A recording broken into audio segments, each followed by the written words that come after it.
किंतु अभी जो जामा मस्जिद के सदर जफर अली साहब का एक भ्रामक बयान आया, उसके कारण हमें दोबारा पीसी की आवश्यकता पड़ी। उन्होंने पूरा डिटेलिंग उनके बयान की हो रही है, लेकिन मुख्य बिंदु जिसमें उन्होंने सबको कंफ्यूज किया, और अभी भी उन्होंने हमें कहा कि जब लोगों ने मुझे कहा कि आप प्रशासन और पुलिस से मिले हुए हैं, इसलिए मुझे ये बयान देना पड़ा।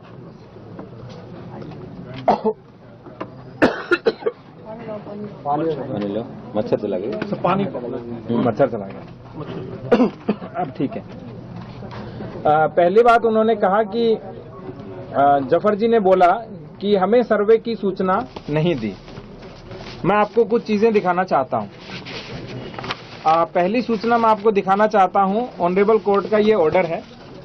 जैसे ही ये कोर्ट का ऑर्डर आया, इस कोर्ट के ऑर्डर के बाद 2:38 हाँ, जो कोर्ट का ऑर्डर आया वो 2:38 पे आया, और इसके लगभग आधे घंटे के बाद वो लोग हमारे पास आए, और फिर 5 बजे से पहले हम कोतवाली आए, और 5 से 5:30 के बीच हम जामा मस्जिद पहुंचे।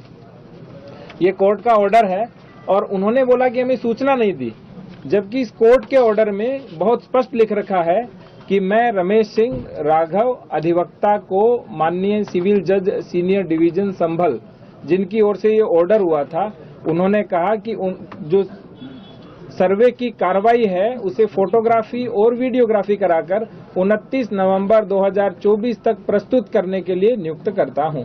और अंत में उन्होंने लिखा कि मैं सभी पक्षकारों को सूचित करता हूं कि सर्वे की शेष कार्रवाई करने हेतु 24 नवंबर 2024 को प्रातःकाल 7 बजे से 11 बजे तक का समय निर्धारित किया जाता है।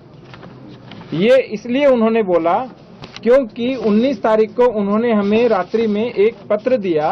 वो पत्र ये है जिसमें स्पष्ट लिखा हुआ है कि वहां एक साथ 200 लोग मस्जिद के भीतर उपस्थित हो गए।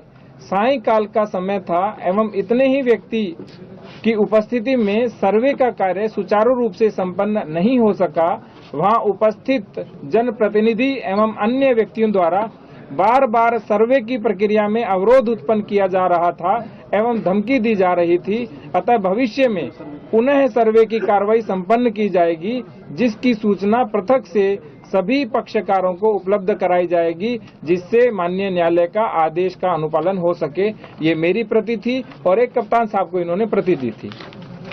इस प्रति के क्रम में ही जो अभी मैंने बोला, 23 तारीख को जैसे जफर साहब ने बोला हमें सूचना नहीं दी, 23 तारीख को 6:15 पे मेरे द्वारा फोन किया गया, लेकिन उन्होंने कहा मेरा स्वास्थ्य सही नहीं है, इसलिए हमने एसडीएम और सीओ को भेजा कि आप एक कॉपी उनको रिसीव कराइए।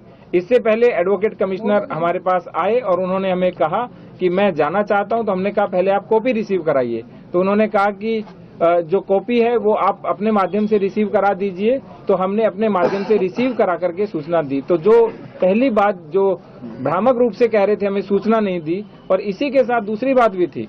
उन्होंने कहा कि दूसरी बार जो ऑर्डर था वो डीएम के आदेश से हुआ, जबकि स्पष्ट रूप से एडवोकेट कमिश्नर साहब का ये तीसरा आदेश था, जिसमें उन्होंने कहा पहला आदेश 19 को किया, फिर 19 को रात को किया कि भविष्य में दोबारा करेंगे, और तीसरा 23 तारीख को किया, जिसमें स्पष्ट लिखा हुआ है कि 24 को सुबह 7 से 11 के बीच सर्वे किया जाएगा।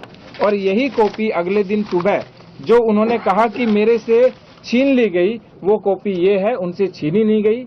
ये देखिए, उन्होंने स्वयं इसके ऊपर 24 को हस्ताक्षर किए हैं। दूसरी बात जो उन्होंने बोली, वो उन्होंने बोली कि कोर्ट का ऑर्डर 4 बजे का है, जबकि मैंने अभी आपको बताया कोर्ट का ऑर्डर 2:38 का है। तीसरी बात जो उन्होंने बोली, उन्होंने कहा कि 5 बजे के बाद किसी आदेश का अनुपालन नहीं हो सकता, जबकि हम 5 से 5:30 के बीच जामा मस्जिद की ओर प्रस्थान कर चुके थे। इसके बाद उन्होंने कुछ बातें बोली जो कप्तान साहब भी जवाब देंगे। जैसे उन्होंने कहा कि मैंने खुद पुलिस को फायरिंग करते हुए देखा।